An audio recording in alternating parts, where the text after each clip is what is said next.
सिर्फ एक झटके में भारत के एजुकेशन सिस्टम ने 23 लाख लोगों की जिंदगियां कैसे बर्बाद कर दिया, कैसे उन माँ बाप की उम्मीदों का गला घोट दिया जो अपने बच्चों के लिए अपना पेट काट काट कर शहर भेज रहे थे। इन सब में शामिल लीक माफिया भाजपा नेता दिनेश बिमवाल को राजस्थान से गिरफ्तार भी किया जा चुका है। पूरी कहानी क्या है बस 2 मिनट में समझाता हूँ। नीट यूजी 2026 की परीक्षा 3 मई को हुई और फिर 12 मई 2026 को आधिकारिक तौर पर पेपर लीक होने की वजह से इसे रद्द कर दिया गया। ये बात सबको पता है कि एनटीए यानी National Testing Agency NEET UG की परीक्षा कंडक्ट करवाती है, जो कि इसके बस की बात बिल्कुल नहीं है, क्योंकि लगभग हर साल पेपर लीक हो ही जाता है। लेकिन लीक माफिया जो एनटीए के साथ मिलकर ये सारा धंधा करते हैं, वो इस बार पेपर लीक का नाम न देकर बल्कि गेस्ट पेपर का नाम देकर चारों ओर फैलाया, ताकि किसी को शक न हो और फिर करोड़ों रुपए में बिक सके। देखिए, मामला दरअसल ऐसा है कि लीक माफियाओं भाजपा नेता दिनेश बिमवाल जैसे ना जाने कितने लोग शामिल होंगे 30 से 50 लाख या फिर उससे भी अधिक में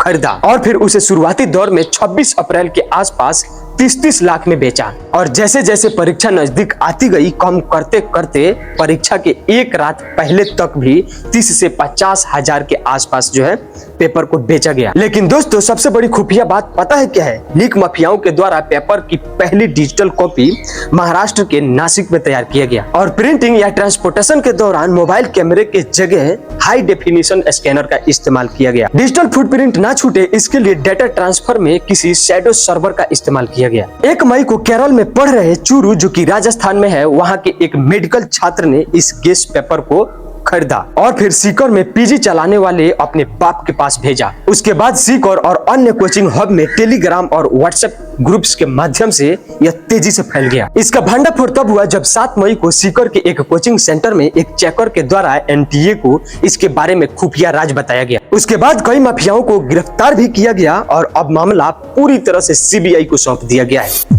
लेकिन दोस्तों, सवाल ये है कि आखिर सीबीआई क्या ही कर लेगी, क्योंकि सीबीआई किसके कंट्रोल में चलती है? तो केंद्र सरकार की। और केंद्र सरकार में किसका सरकार है? तो बीजेपी का। और लीक माफिया कौन होते हैं? बीजेपी नेता, मंत्री, विधायक। इसका जीता जागता उदाहरण बीजेपी नेता दिनेश बिमवाल आपके सामने मौजूद है। और दोस्तों, अगर सीबीआई अपने आप को इतना ही निष्पक्ष मानती है तो फिर 2024 में नीट यूजी की परीक्षा का पेपर लीक हुआ था तो उस समय भी सारा मामला सीबीआई को ही सौंपा गया था। तो कहाँ है उसका रिपोर्ट कि कौन कौन उसमें शामिल था और किसको किसको क्या क्या सजा दी गई? कुछ नहीं है। सीबीआई बीजेपी का सिर्फ एक कठपुतली है। मतलब फाइनली ये है कि अब देश का कुछ नहीं हो सकता, बस।